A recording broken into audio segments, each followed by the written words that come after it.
Question number next हमारे पास कहता है f x minus sine x equals to lambda integration 0 to pi upon 2 sine x cos t f t d T.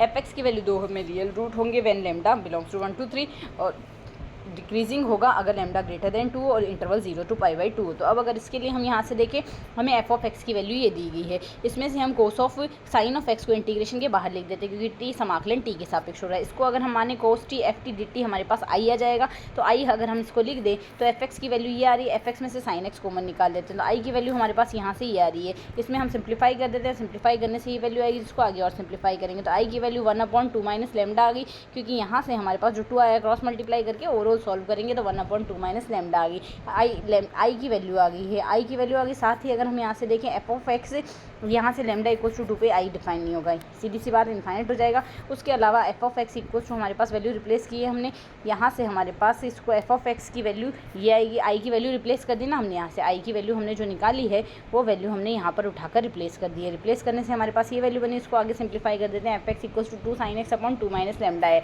जब f of x की value 2 आएगी, 2 आने से इसको 2 रखते हैं, 2 से 2 कैंसिल आउट हो जाएगा। यहाँ से 2 minus lambda equals to sine of x आ गया वज्र गुणा से, तो यहाँ से 2 माइनस लेमडा साइन एक्स की वैल्यू हम जानते हैं -1 से +1 के बीच में होती है, तो आर एच एस की वैल्यू भी -1 +1 के बीच में होगी।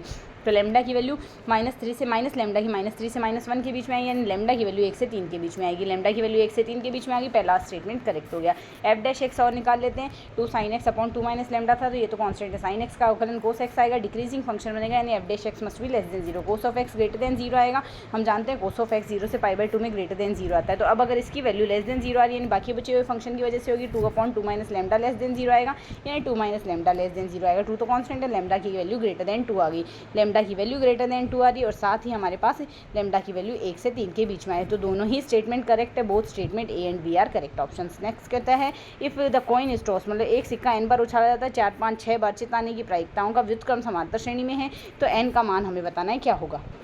4 5 6 आने की व्युत्क्रमों का योग समांतर श्रेणी में, तो 4 पर आने एन सी आर पी की पावर आर क्यू की power n minus r binomial expansion से लिख दिया। हेड आने की चित आने यहाँ से 4 चित्रपट आने की प्रोबेबिलिटी 1/2 होगी दोनों केस में। तो पी 4 की वैल्यू क्या आ जाएगी, एन सी आर पी और क्यू की वैल्यू सेम है तो इसका अगर आधार समान है घाते जुड़ जाएगी, पावर आर ही रहेगी, एन ही आ जाएगी, 1/2 की पावर एन, NC5 1/2 की पावर n और NC6 1/2 की पावर n। हम जानते हैं समांतर श्रेणी में 2b equals to a + c लिखेंगे, इसको सॉल्व करेंगे, सॉल्व करने से ये वैल्यू आएगी। यहाँ से इसको अगर हम आगे सिंप्लीफाई कर दें, NCR को एक्सपेंड कर दें n factorial upon r factorial into n minus r factorial, तो यहाँ से दोनों पक्षों में n फैक्टोरियल कट जाएगा, साथ ही 4 का फैक्टोरियल दोनों में कट जाएगा। तो यहाँ से 5 फैक्टोरियल को 5 गुना 4 का फैक्टोरियल लिख सकते हैं, 6 को 5 गुना 6 का 6 गुना 5 गुना 4 का फैक्टोरियल आएगा। n-6 है तो n-6 को यहाँ से n-4 into n-5 into n-6 का फैक्टोरियल आएगा, ये वैल्यू आपस में कट जाएगी।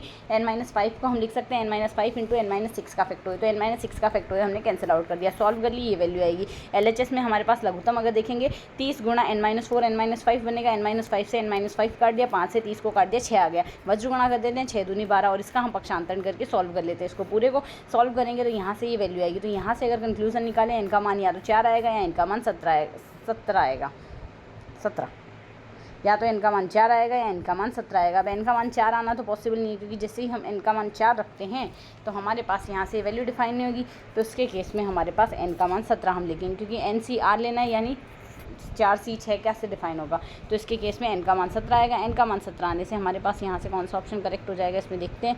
n का मान आ रहा है 17, इनमें से कोई नहीं, 4th ऑप्शन करेक्ट होगा।